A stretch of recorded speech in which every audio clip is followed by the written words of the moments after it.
Therefore, syringe filter, consider fast, and efficient, and easy use with wide compatibility, to prepare samples for analysis by removing particulates, and generally designed for single use without cleaning to avoid cross-contamination.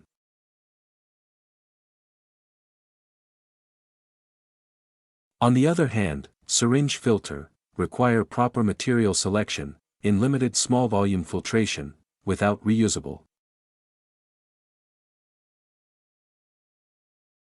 Finally, syringe filter, use in biotechnology studies, for cell culture media, and buffer solutions purification, and environmental studies, for pre-treat water and air samples, and pharmaceutical studies, for sterilizing drug solutions.